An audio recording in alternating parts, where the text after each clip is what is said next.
Hi guys, Ping here, welcome back, or if it's your first time, welcome. I hope you enjoy what goes on here. Today I'm going to, instead of taking you out with me to take photos, I'm going to go over an important but maybe not very exciting topic, and that is how you should organize or potentially could look into organizing and backing up your photos. Because if you're like me again, you go out multiple times a month, take lots of photos, come back with 100, 200, 300 or more. And by organizing them, at least you know exactly when the photos were taken, where they were taken, or at least the group of them were taken, I should say, before running through hundreds or thousands or tens of thousands of photos, depending on how many it is you've got. Right, like I've got at least 3 years worth of photos stored on this hard disk right here, I should say. This one's 4 terabytes. I've got everything from 2019 till today is on that hard disk, but it's also backed up in OneDrive. So what I'll do is I'll actually show you how I name my folders both on the laptop and in the hard disk, so that way if I ever wanted to go back and look at those photos again, I can, without having to scroll through thousands of thumbnails to try and find it. Because this way, not only does it make life easy, but if you ever wanted to just like share photos from a particular day out, you can just copy and paste the folder instead of trying to select all the photos from that particular day as well. So what I'll do is I'll stop rambling. Let's jump onto the computer, because that's where everything's going to be happening today. I'll show you guys how I take everything off the SD cards. Like here's the one from the Canon. The GoPro one, I've already put in an adapter, because it is, it's a tiny thing, this micro SD, and I don't want to lose it.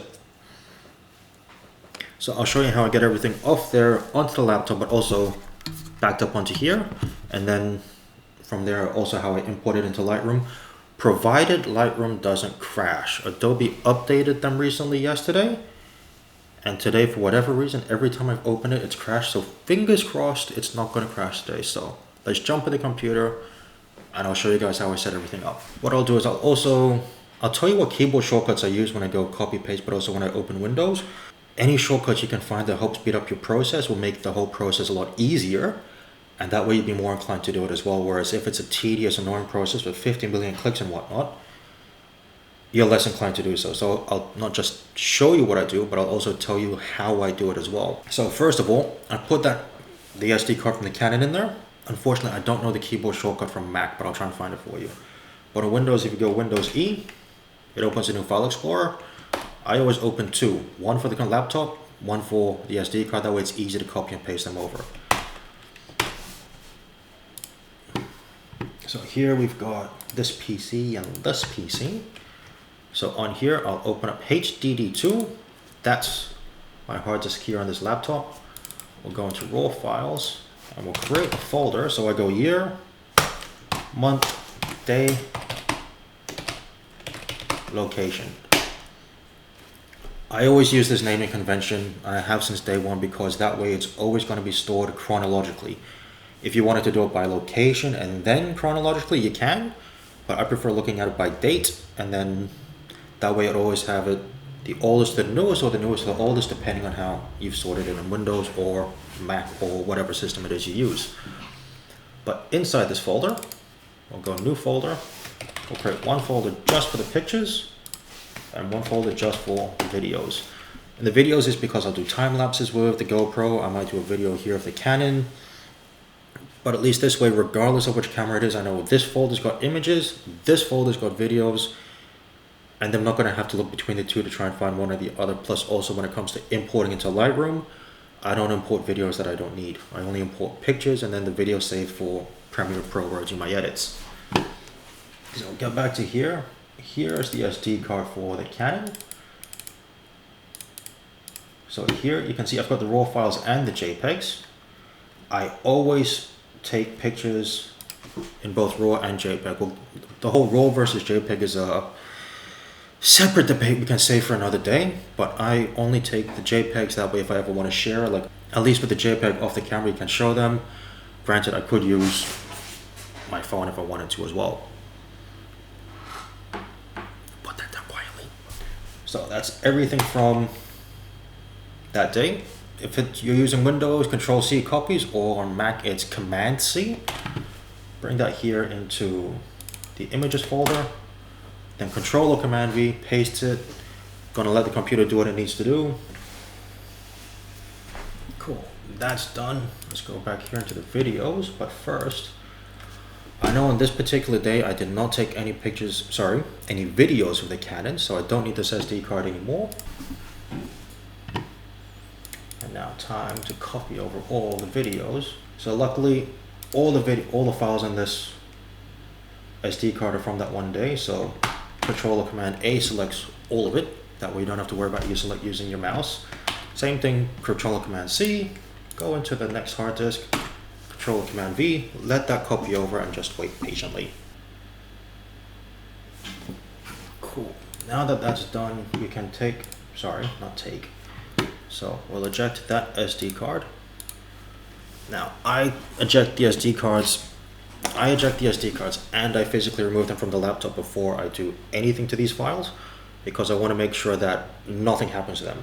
That way, if during the copy process or whatever the case may be, something gets corrupted or faulty, at least the pictures are still there on the SD card and the SD cards themselves don't get corrupted.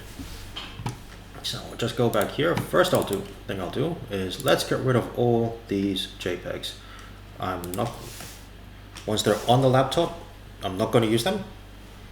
I have no need for them, so I'm just going to delete them. And I'm not sure about Mac, but on Windows, if you go Shift Delete, it doesn't even send it to the recycle bin, it's just disappear completely. You would need specialized software to try and get it back. So Shift Delete, are you sure you want to delete it? Yes. It's all JPEGs, I don't care about them. Once I get home, I have no need for JPEGs. And now we'll take this whole folder, copy, where's my external hard disk? Here we go. Find the right folder, raw. See here, I've got 2021, 2020, 2019. Let's go into 2021 because it is 2021, and we'll paste that in. And once that's done, even though this computer can handle a lot of stuff, I'm just going to let it do what it needs to do before I upload everything into Lightroom, purely because Lightroom's been crashing since Adobe updated it yesterday. So now that that's all done, we can bring everything into Lightroom, and then that's pretty much it actually. Import. If you can work off your laptop or desktop instead of an external hard disk, do so where possible, because it's a lot faster than working off an external. Even if you got USB-C, Thunderbolt, because I've installed one of the fastest hard disks you can get, it's faster than anything that's connected externally. So hard disk, raw files, curability, images. I've deliberately not selected the main folder or choose include subfolders because I don't want Lightroom to bring everything over, including the videos from the GoPro or any other videos that may be there. So just the pictures only, and hit import. I don't have any presets set. All it does is write metadata saying that it's my photos on there with my name and copyrighted to myself. That way, if anybody wants to use it for whatever reason without telling me, I can be like, hey, don't. That's it. I'll let Lightroom import it. And that's my workflow in a nutshell. Lightroom's imported. I don't do the smart previews or anything like that with Lightroom. I'd rather know exactly what it is I'm working with. Some people, if you're using, like medium format or Sony's A7R4 cameras, which are like about 60 odd megapixels, you may need the smart preview. So at least if your computer's not up to scratch, you can still work on like a lower quality version of the image, but when it's exported, it's still the highest quality you can get. But this computer's up to letting me work with the files that come straight out of the camera, so I don't need to worry about that. But effectively, that's how I organize my photos and what I do with them after each time I go to take pictures. All right, and that's how it's been since day one. There's been a few tweaks here and there to try and make it more efficient, but the naming convention of the folders hasn't changed. The way I import it into Lightroom hasn't changed. The only thing that gets applied is the copyright info. Some people will put a preset on when they import their pictures, some don't. It's completely up to you which way you go with. I'm not going to tell you which way is right or wrong. I hope you've learned something from this. I hope it's been useful for you. If you do have any questions about this or any recommendations as to how you think this could go faster, please let me know. I'd be happy to hear it. I know probably the easiest way to make it faster is the camera doesn't take any JPEGs when I take my pictures. It's just raw only, so I don't have to worry about deleting it. And saying that, I'd rather have the JPEGs and not need them than wish I had the JPEGs and not have them. There's other products you can use for comparisons, which I won't bring up. But that's it in a nutshell. I hope you enjoyed what I've shown you here today. If you have liked this video, please consider giving it a thumbs up. And if you want to stay up to date and make sure that you don't miss out on any future videos, please consider subscribing to the channel and make sure you hit that little bell so you always get a notification.